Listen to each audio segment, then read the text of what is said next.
तो चलो अब आगे की कहानी देखते हैं। तो देखो बात यह है कि हमने पिछली वीडियोस में सेट की डेफिनेशन और उसका मीनिंग अच्छे से समझ लिया था, हमने कुछ एग्जांपल्स भी देखे थे। अब बात यह है कि हम कुछ और एग्जांपल्स भी देखने जा रहे हैं जो कि हमें पेज नंबर 2 पे दिए हुए हैं। अब वो एग्जाम्पल हमें हमेशा काम आएंगे, जब तक भी आप मैथमेटिक्स पढ़ोगे ना तब तक वो एग्जाम्पल्स आपके काम आएंगे। कैसे आएंगे और क्यों आएंगे वो मैं आपको अब बताने जा रहा हूँ, तो अच्छे से देखो। तो बात यह है कि देखो हमें एक बात पता है कि हमने नंबर्स को अलग अलग कैटेगरी में बांटा है। हमने बचपन से ये चीज़ पढ़ी है कि नंबर्स को अलग अलग कैटेगरी में बांट रखा है हमने, ठीक है। तो वही जो हर कैटेगरी है ना वो खुद में एक क्या है, सेट बन जाती है, क्योंकि वो भी कलेक्शंस हैं, ठीक है। और कैसे, क्योंकि हमें पता है सेट क्या होता है, वेल डिफाइंड कलेक्शन, ठीक है, कि जिसमें हम बता सके क्या आएगा और क्या नहीं आएगा। तो ऐसे ही वो कैटेगरीज भी है कि हम बता सकेंगे कौन सा नंबर रियल है कौन सा नहीं है, कौन सा नंबर इंटीजर है कौन सा नहीं है, कौन सा नेचुरल है कौन सा नहीं है। तो हम अच्छे से बता सकते हैं कि इन कैटेगरीज में कौन सा नंबर आएगा और कौन सा नहीं आएगा। और इसी वजह से ये सब जो कैटेगरीज हैं, ये सब जो कैटेगरीज हैं ये खुद में क्या है, सेट हैं, ठीक है। ये बात आपको याद रखनी है। अब जरा स्ट्रक्चर को रिवाइज कर लेते हैं। तो देखो नंबर्स को दो पार्ट में बांटा गया, रियल और इमेजनरी, ठीक है। फिर रियल को दो पार्ट में बांटा, रेशनल और इरेशनल। अब बात यह है कि रेशनल के अंदर इंटीजर्स आते हैं, ठीक है। फिर इंटीजर्स के अंदर होल नंबर्स और नेचुरल नंबर्स आते हैं, ठीक है। तो इतना आपको अच्छे से समझ में आ गया होगा। अगर किसी को 1% नहीं पता कि ये सब क्या होते हैं तो मैंने पहले वीडियोस इनके बारे में बना रखी है, उनका लिंक आपको डिस्क्रिप्शन में मिल जाएगा, तो एक बार अच्छे से देख लेना ताकि कॉन्सेप्ट क्लियर हो जाए। तब भी कोई दिक्कत हो तो कमेंट करके मुझे ज़रूर बताना, मैं और अच्छे से कोशिश करूँगा आपको एक्सप्लेन कर दूँ।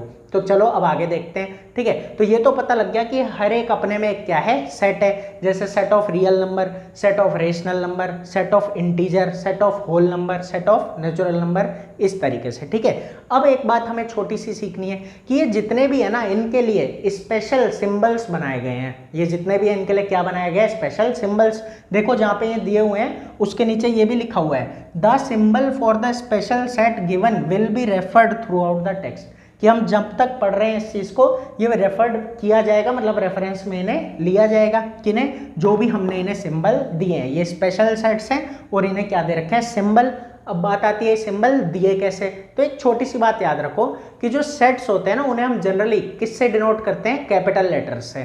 कैपिटल लेटर का क्या मतलब है, बचपन में छोटी एबीसीडी और बड़ी एबीसीडी पढ़ी है ना, तो वो जो बड़ी वाली एबीसीडी है ना उससे डिनोट करते हैं, ठीक है। अब बात यह है कि उनमें से भी ये जो स्पेशल सेट है उन्हें कुछ स्पेशल लेटर्स दिए गए हैं, ठीक है, कि उन्हीं से इन्हें डिनोट किया जाएगा, ठीक है। जहां पे भी हम वो लेटर्स लिख देंगे मतलब इनको दिखा रहे हैं, ठीक है। देखो कैसे अच्छे से देखते हैं। तो बात ये आती है, देखो एक एक करके देखते हैं। जैसे अब आपको दिखाना है सेट ऑफ रियल नंबर, तो रियल नंबर किससे चालू है, आर से, तो यहाँ पे क्या आ जाता है, आर। तो कैपिटल आर से हम किसे दिखाते हैं, रियल नंबर्स को, ठीक है। इतना अच्छे से पता लगा होगा। अब आगे चलते हैं जरा। तो अब एक आता है हमारा रेशनल, ठीक है। तो देखो आर से तो रियल दिखा दिया, तो रेशनल को किससे दिखाएंगे, तो रेशनल को हम दिखाते हैं क्यू से, ठीक है।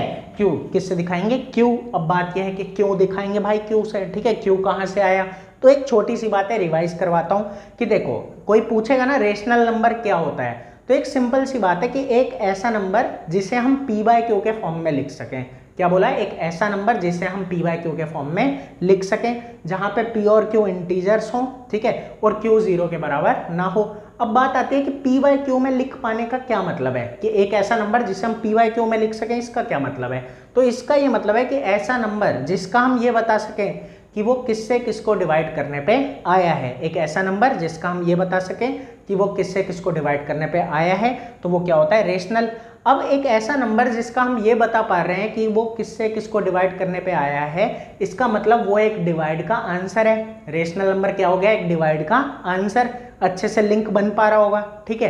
तो यही बात है कि डिवाइड का आंसर है और डिवाइड के आंसर को क्वोशंट बोलते हैं। डिवाइड के आंसर को क्या बोला जाता है, क्वोशंट। जैसे एक डिवाइड का क्वेश्चन मैंने आपको दिया 12 डिवाइड बाय 4, तो यहाँ आया 3, ठीक है, यहाँ 12, यहाँ 0, तो यही हमारा क्या होता है, आंसर होता है डिवाइड का, ठीक है। और इसी को क्या बोलते हैं हम, क्वोशंट, QUOTIENT, क्वोशंट, ठीक है।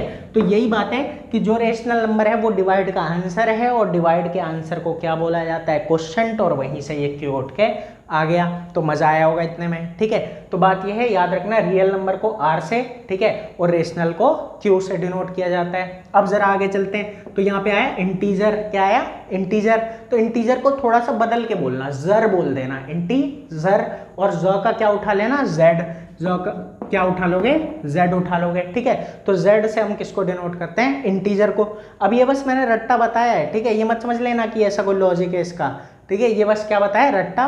बाकी अगर लॉजिक जानना है तो देख लो एक बार। लॉजिक इसका ये है कि ये जो जेड वर्ड है ना, ये जर्मन वर्ड से आया है जिसका नाम है जेलन, जिसका क्या नाम है, जेलन, और जेलन का मतलब होता है टू काउंट। अब बात यह है, चलो अभी चली रही है कहानी, तो एक बात और बता देता हूँ कि जो इंटीजर होता है वो क्या होता है, ठीक है, याद रखना।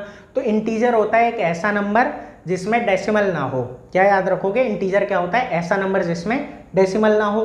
पॉजिटिव होता है, नेगेटिव होता है, जीरो होता है, लेकिन बस इसमें क्या नहीं होना चाहिए, डेसिमल नहीं होना चाहिए। अगर डेसिमल है इसका मतलब इंटीजर नहीं है, ठीक है। तो डेसिमल जिसमें ना हो वो हमारा इंटीजर होता है, ठीक है।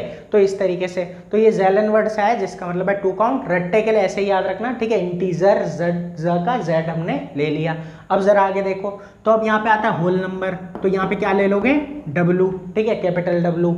अब यहाँ आ गया नेचुरल नंबर, तो इसको क्या ले लोगे, एन ले लोगे, ठीक है, काम खत्म। तो याद रखना, आर फॉर रियल नंबर है यहाँ पे, क्यू से रेशनल है, जेड से इंटीजर है, और फिर डब्ल्यू से होल है, और एन से नेचुरल। इतनी कहानी अच्छे से समझ आ गई होगी।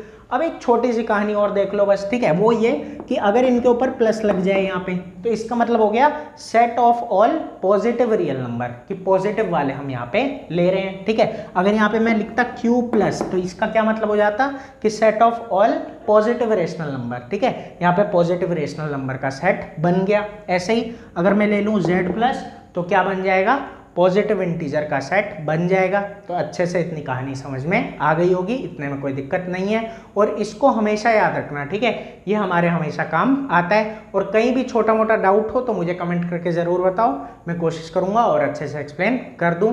तो फिर मिलेंगे अगली वीडियो में जो इससे भी ज़्यादा मज़ेदार होगी। अभी के लिए इतना ही।